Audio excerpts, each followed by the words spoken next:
Intervenir, qu'il le fasse rapidement, avant que la séance ne soit levée. Je m'excuse pour la dédicace. J'ai expliqué ça, je m'excuse. On me suggère, Boubacar mais Camara. c'est difficile quand même.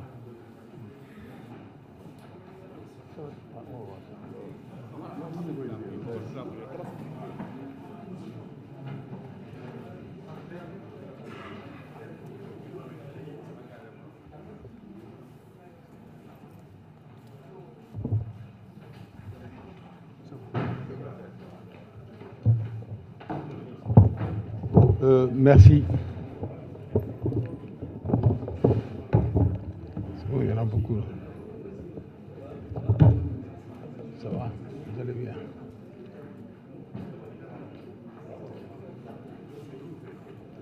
Ça va.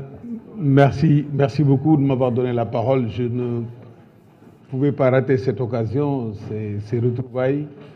Je salue tout le monde. Je remercie également de cette occasion que vous nous donnez.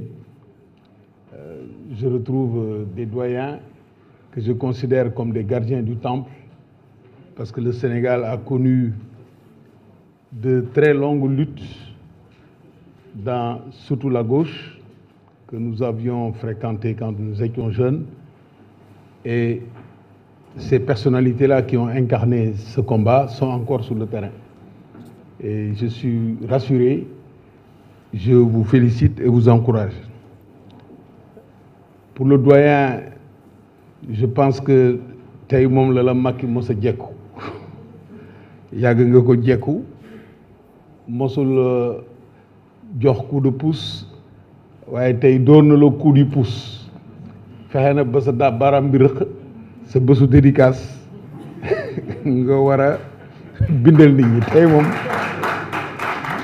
moom dóor na la benn coup waaye coup boobu du dara par rapport à l'index bi nga pointé ci moom de façon constante et de façon objective surtout amul benn fait boo yëkkati ci comportement Macky boo xam ne da nga ko inventé parce que da nga ko bugg a yàqal man amul sa article bu ma raté te boo leen gisee Sénégal ñu dem ba benn moment ay ñoo xam ne dañu occupé woon ay fonctions ci administration nekk même dans des corps habillés nekk dans des administrations les mieux rémunérées comme les impôts les douanes la magistrature et tout ñu bàyyi ko fa dem ci opposition di xeex parce que ils ont vu de l'intérieur comment le pays était en train d'être pillé par des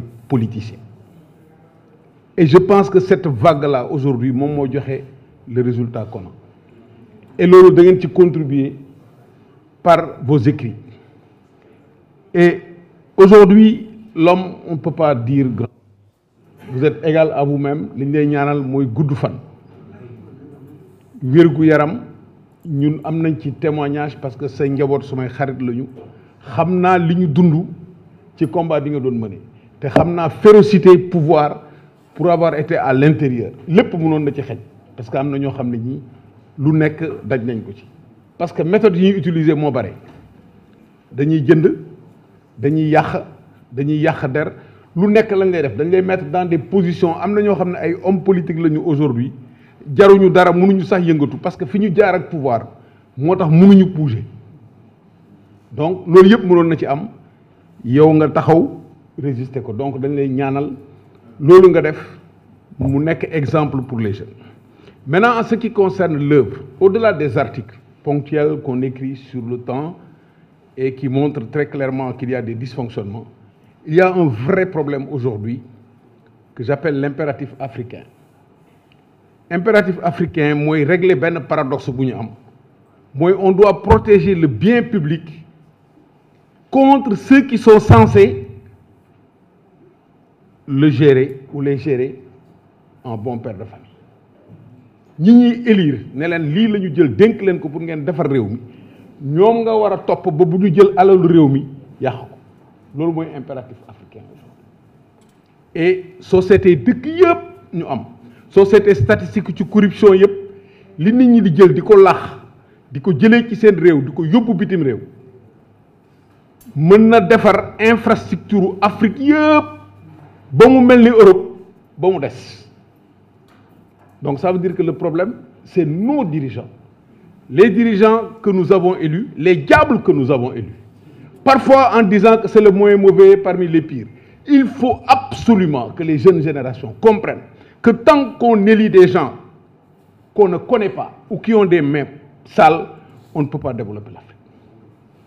Donc, au-delà de la dénonciation, au-delà de l'explication bi ñu war a waxe ci mécanisme yi utilisé, notamment le sabotage. Vous avez vu ce qui s'est passé dans les finances publiques au Sénégal.